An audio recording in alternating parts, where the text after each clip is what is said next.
Thank you very much. As Michael Parkinson might say, tonight's guest has been garnering the kind of praise internationally where critics and reviewers just seem to be falling over themselves to find new ways to praise what he's written. Gino Diaz, the Pulitzer Prize winner, says of this collection, wonderful stories that snarl and pant across our crazed world. An extraordinary performance. Namely is a heartbreaker, not easily forgotten. Helen Garner, breathtaking. Mary Gaskell, extraordinary. Its vision and its power are timeless. The wonderful Charles D'Ambrosio says, the boat is tremendous, challenging and ambitious. Now get this, worthy of the same shelf that holds Dubliners and the things they carried.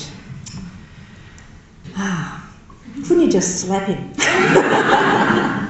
I suppose I would like you to join me, first of all, in welcoming Natalie.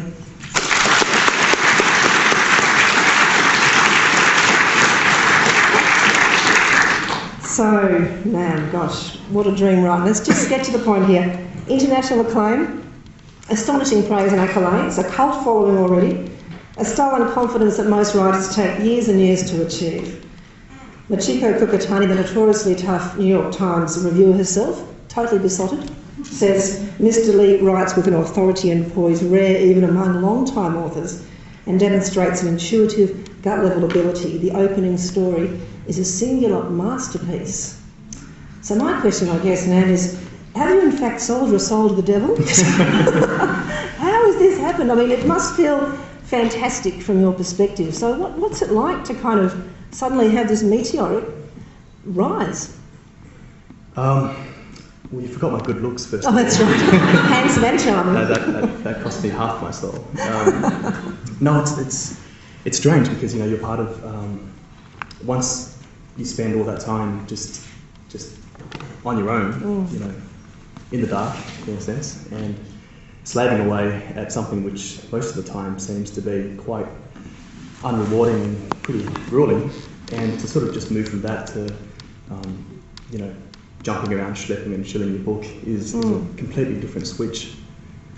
Yeah, I suppose it's like part of what I feel is that the book has really put short story back into the middle of the literary centre stage spotlight, where it so richly belongs, let's face it. But to talk about your prose for a minute, which is so supple and so spare and so lyrical, and you've been compared, as I mentioned, after one collection, to Philip Roth and even James Joyce, and you even referenced Faulkner yourself in the first story. I guess I want to ask first, which contemporary writers have really influenced you, and what really sort of lit that fuse for you? Right. Geez, there are so many out there. But books coming out in the last even couple of years, people like Cormac McCarthy, like Marilyn Robinson, DeLillo is top notch. Anything by Winton, I'm just all over all the time. There's just so many good writers out there, just practitioners of short stories. You have folks like, Laurie Moore is writing just unbelievable stuff. What about when you were younger? You've said to me once before that really it was poetry that kind of was the thing that really kind of got you inspired. Right, yeah. When did it start? What happened? What did you read? Or what motivated you? I guess just like probably a bunch of people in this room, I read as much as I could and as many things as I could for the longest time. I used to get dumped by my folks just at the Doncaster Westfield Shopping Town Library, and they would go shopping for 6 hours, and I'd love it. I'd just trot around, and it was great for them as well because they would drop me off at a Carringbush Library. I got to know all of the libraries in the vicinities that we lived in because it was a surrogate childcare sort of scheme for my parents, and for me it was just I was absolutely besotted, just going into these places where you suddenly just had access without any sort of questioning to pretty much anything that you could possibly dream of, and it was much more wild and savage and loose, inside the library in my head than anything, in real life. Especially shopping mall, I imagine. Yeah.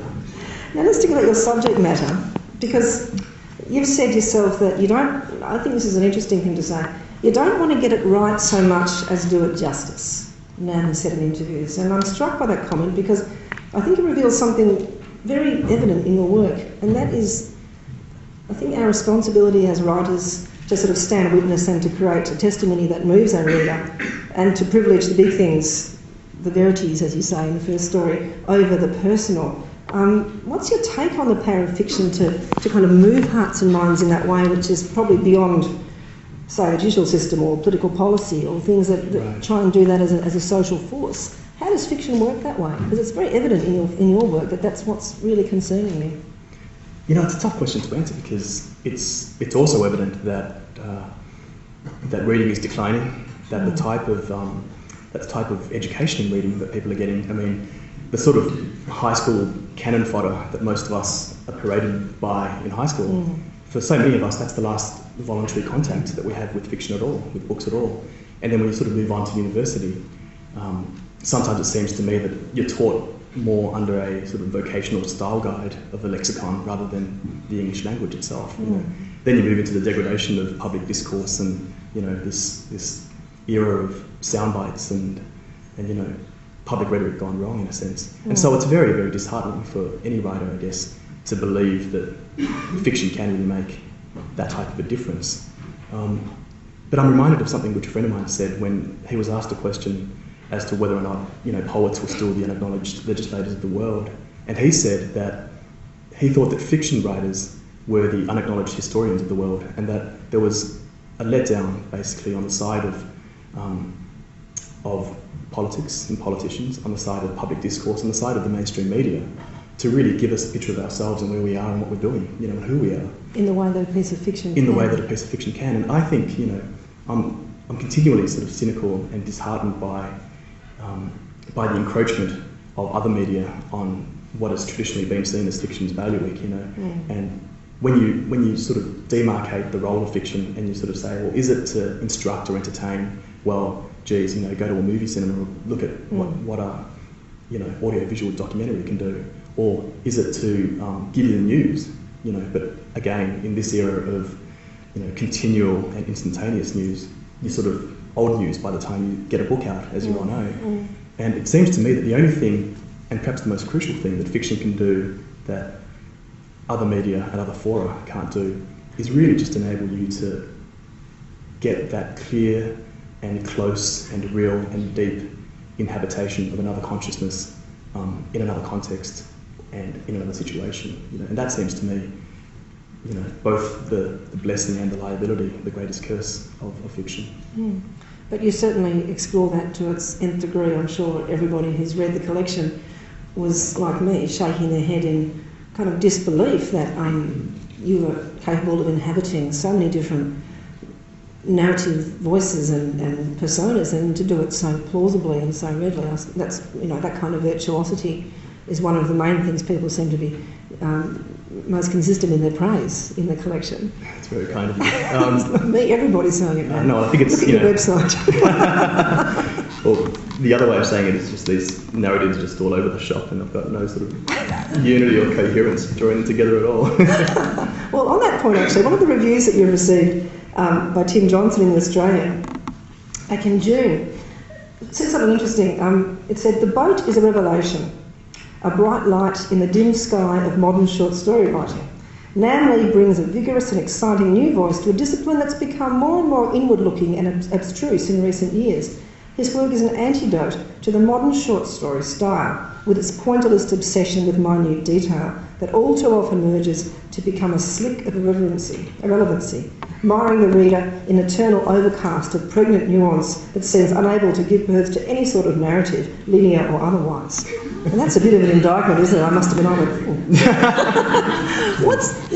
But he's not talking about your work in that light, but it's quite a kind of and it shows that review is very, very disappointed in everything else that he seems to be reading in the sort of contemporary short story.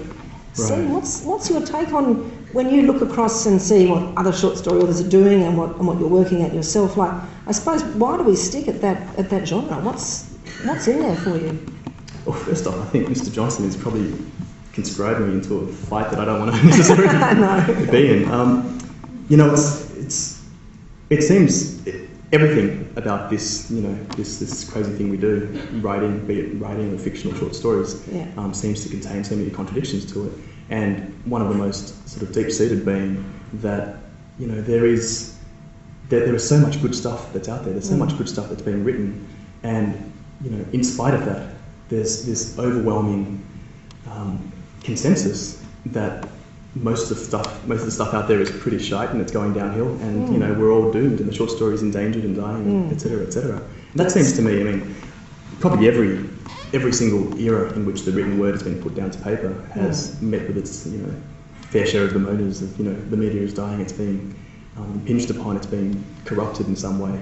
And I think all you can do, really, I mean, this is sort of a facetious answer, I guess, but all you can do is sort of, you know, remember why you got into it in the first place. Remember how you were moved and how heroic it seemed a thing to do to try to maybe recreate that sense of being moved in your own work for other readers. And I guess just put your head down and stick at it.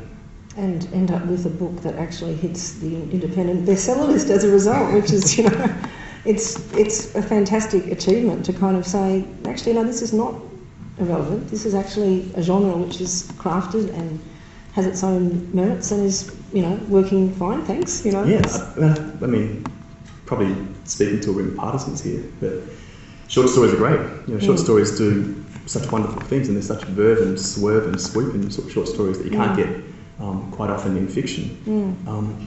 And a lot of practitioners will tell you that it's much harder to write a short story just because there seems to be much more incumbency, I guess, and incumbrance, you know, on every single word and every single decision that's made. And so, you know, if you're interested in the technical aspect of short story writing or writing in general, and if you're interested in someone who, you know, as a writer or, you know, a genre of writer that is keen to milk the most out of the word and to make sure that, you know, the utmost attention is brought to something which actually does have a narrative backbone, you can't really beat the short story. I agree with that, of course, I agree with that. But that idea of compression and the idea of making something great happen, I think, you know, in my reading of what he's saying, he's kind of making a complaint that I've heard from other people too, that people aren't so keen on creating a plot anymore or a narrative that's linear where something happens, and that your work could never ever be accused of that. Now, in your story, something always happens. And the thing that happens is kind of so classical in a way, that trajectory of the character in collision with something, which is, you know, such a beautiful idea. But also it's that there's such big things that happen. They're never small, ordinary, everyday, mundane things. They're things which are gigantic. They're things which are the great human verities, as you say, you know, the kind of idea of death and struggling with the idea of mortality and first love, and like those enormous themes. Are they what draw you when you start thinking about a story? Or what so happens? Nice. You know, there are different sort of ways of looking at this. I guess one way of looking at it is if you burrow deep enough and sort of with the right sort of attitude and truth and, you know, relentlessness, I guess. Yeah. Into any human relationship, into any human dynamic, into any human situation, then you can't avoid the big themes. Yeah. You know, you just bang up against them straight away. Even the small mundane thing. Absolutely. Pay attention. Sometimes, especially the small mundane things, right? Because they speak to your having become so estranged from that sense of largeness and that sense of you know of importance in your life. And so I guess part of the project of what the stuff that I, you know, really dig does is it re-enlivens us and reawakens us to the idea that we are, you know, in conversation with and colliding with these large human themes all the time. You know, and every single interaction that we have deals with these large issues. And by, you know, I don't know, by focusing on, I think, what Tim Johnson is talking about, the sort of smaller, more nuanced, more subtle, more complex moments. In a way, it's missing not the big picture, but just the picture, you know, in general. And that's, I sometimes feel that, you know, that probably one of the, you know, legitimate criticisms that could be levelled against my work is that it probably does that too much. It probably, you know, equates the examination of what it means to be human in tension with situations that are quite in extremis, you know, and that's something which I'm quite aware of myself. But then the other part of me likes to believe, well, if you're going to go for it, why not go for it? Yes. And if you're going to do it, then why not just do it big? And there's that thing, isn't it? That audacious thing, which is one of the things I think is most admirable about your work too is, and everybody has said this, as I said, this idea of the versatility of your voice. It isn't just that you've got this great knack for a kind of character ventriloquism. It's not like that. When you read your work, it's like you're totally immersed in these characters' voices, and they seem so plausible, they seem so right, and yet they're so diverse, they're so different from each other. And a lot of it's to do, I'm sure, having read them so carefully, with a kind of a sick feeling of envy and admiration so many times. I think it's about your terrific sort of power over language and just the sort of narrative scope that you're talking about. To take on those risks and those big things creates situations and crises where we see exactly what's at stake for these people, and we really care what's going on. So I guess, like everybody in the room, I'd like to ask you, how do you, that thing of, that skill of taking on research and absorbing it in such a way by some sort of osmosis so that it doesn't read like big clunky extracts or chunks of exposition or research, which can happen, of course, when we're taking on another voice. Is it something that you find you have a natural flair and a knack for that just comes easily, or do you just polish really carefully to make it really seamless like that? I think I'm lucky because most of the audiences that I speak to, there are very few people who have been Colombian assassins or dying New York painters. And if there were those folks in the audience, I'd be screaming up and down about how bad this stuff is. But that didn't happen. It's not like that. But I don't know. When I think about principles of the actual grind of writing and the movement from word to word and the transactions that you make from sentence to sentence, it really varies from story to story, as you all know. And every story has its own logic, every story has its own operating system, so to speak, and you sort of have to find your way into that code and figure out what's best for that story.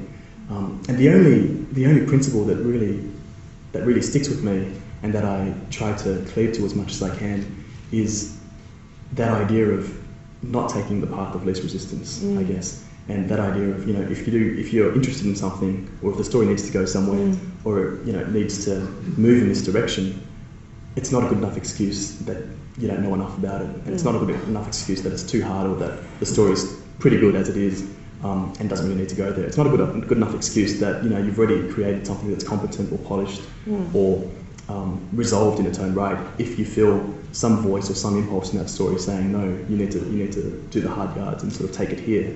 I really agree, and it really does shine through in the stories that they're not just technically proficient. There's something else going on the surface it's about heart, really, that makes them or really... maybe, but maybe not from the character's point of view, but people have tried to find a kind of unifying theme, but it's very hard to find one in the collection. As you say, each of them themselves is constructed in such a way in terms of character and theme, but also in structure, and in technical sort of how they're built, really, that they all stand alone. It's very hard to find a kind of an underlying sort of parity, I suppose.